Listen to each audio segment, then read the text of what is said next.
all right, settle down, folks. Welcome back, welcome back. You know, sometimes you read the news and think, wow, the world is a complicated, often terrifying place.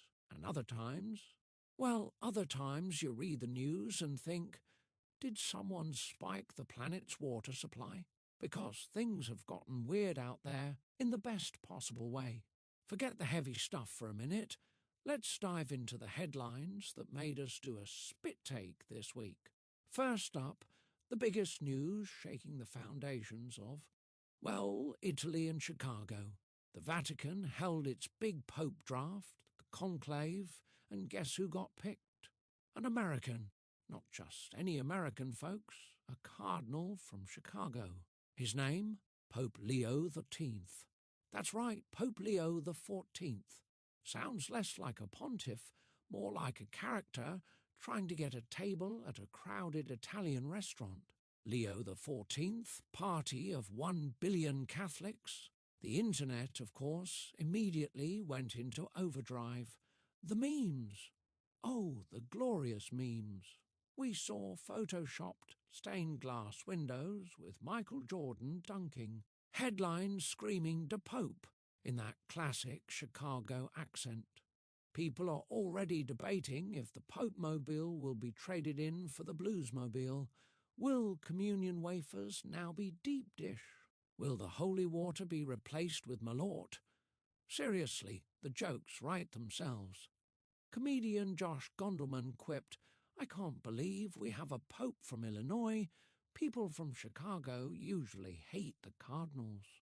Boom! Thank you, Josh. Try the veal.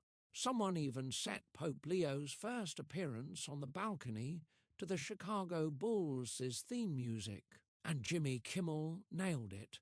An American who grew up here is now in Rome at the head of the church. This must have been what it felt like when they opened the first Olive Garden. It's true. Unlimited breadsticks for everyone. Though, apparently, His Holiness is a White Sox fan, so condolences to the Cubs faithful out there. Meanwhile, in the world of international relations, things got petty. You know that trade tension between the US and China. Forget tariffs for a second. They've apparently resorted to fighting with AI-generated memes. I'm not kidding. Reports say China's been putting out AI videos mocking Americans, showing folks looking gloomy, working on assembly lines, making sneakers, maybe even featuring Donald Trump himself packing iPhones. It's like an international roast battle, but with deep fakes. And the US side?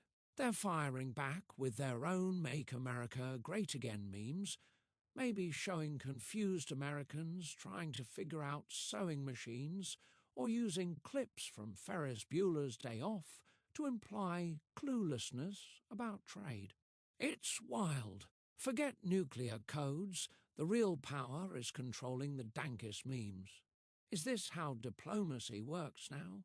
Are world leaders just sliding into each other's DMs with sick burns? Hey, China, your GDP called, it wants its growth back. #owned, #USA. What else is cooking? Well, science is getting weird again.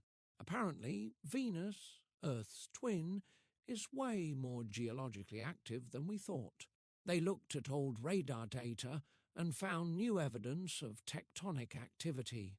So, Venus isn't just hot and poisonous, it's also shaky. Sounds like my last apartment.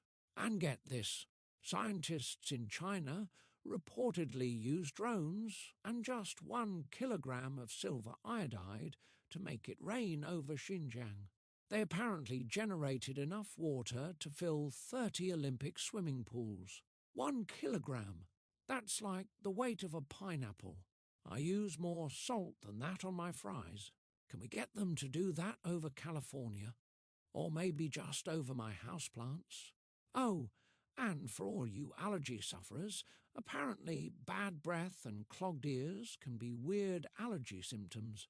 So next time someone tells you your breath is bad, just say, "It's not me, it's the pollen." blame the ragweed. Worth a shot, right? Finally, a little advice from the Future of Work department. Someone wrote a guide on how to use ChatGPT without being annoying. Step 1. Don't start every conversation with as an AI language model. We get it, you're smart. Now tell me where I left my keys. And that's our lighter look at the world this week. A Chicago Pope, meme wars, shaky planets, and allergy breath. Stay weird, everybody. We'll see you next time. Good night.